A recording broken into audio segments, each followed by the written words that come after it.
Aku Anissa. Aku Vita. Aku Lula. Aku Firda.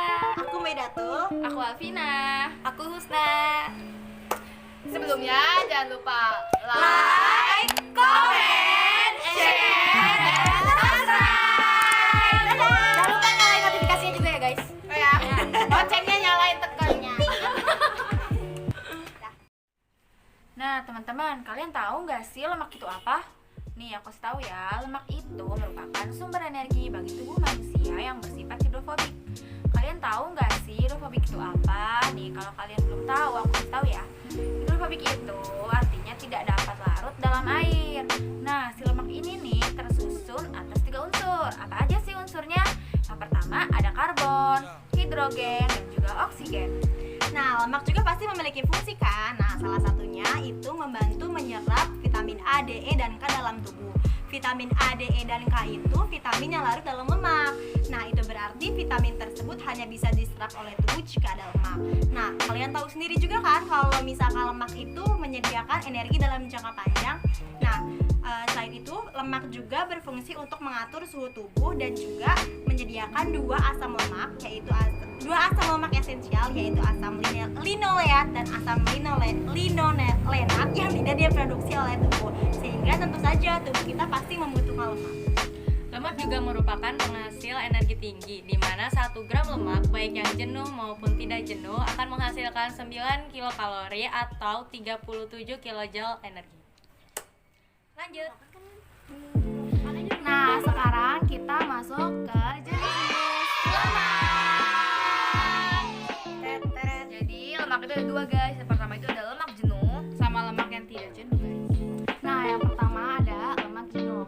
Lemak jenuh ini merupakan lemak yang tidak memiliki rantai ganda dalam struktur kimianya nih guys. Dan jenis lemaknya ini adalah jenuh dengan atom hidrogen guys. Nah kalau misalnya kalian sering makan daging, terus keju, terus gorengan guys, terus coklat, nah itu merupakan jenis lemak jenuh yang sering kita temui di kehidupan sehari-hari. Nah, kemudian nih kita selanjutnya itu ada lemak yang tak jenuh nih. Nah, lemak tak jenuh ini umumnya sih bentuknya tuh cair pada saat suhu ruangan atau suhu kamar sekitar 20 sampai 26 derajat Celcius. Terus ya, buat biar kalian semua tahu nih, perbedaannya lemak tak jenuh sama tadi lemak jenuh itu. Kalau lemak tak jenuh itu dia tuh ada yang single Dan ada juga yang punya pasangan guys. Iya guys. Jadi nggak cuma manusia Aku doang single. yang single dan Aku yang jomblo single, dan nggak punya guys.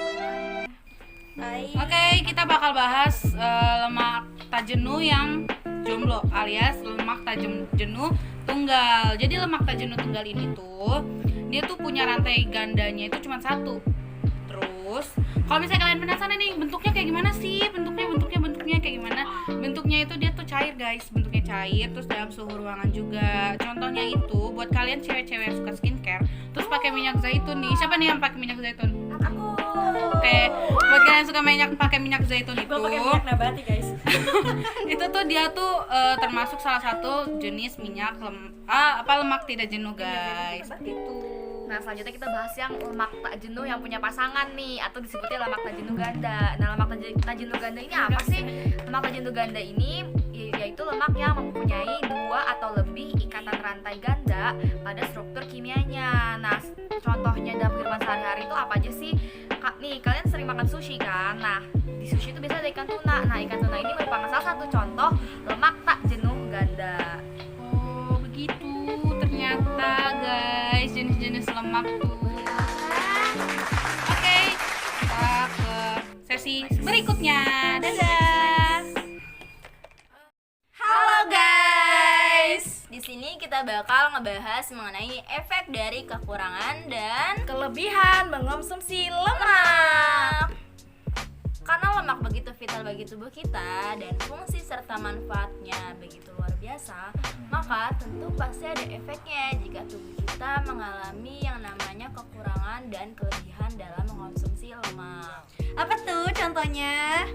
Contoh kekurangannya itu tubuh kita lebih sering mengalami yang namanya kedinginan karena peran lemak itu sendiri berfungsi untuk memproduksi panas dan bertanggung jawab untuk menghangatkan tubuh.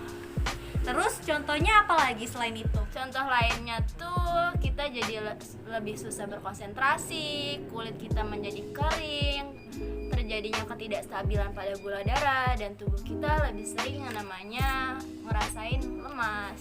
Nah, selanjutnya itu ada kelebihan mengonsumsi lemak. Tubuh akan mengalami efek dan kondisi ketika lemak, terutama lemak jenuh ini, berada pada kadar yang lebih tinggi. Apa tuh contohnya? Contohnya itu seperti obesitas.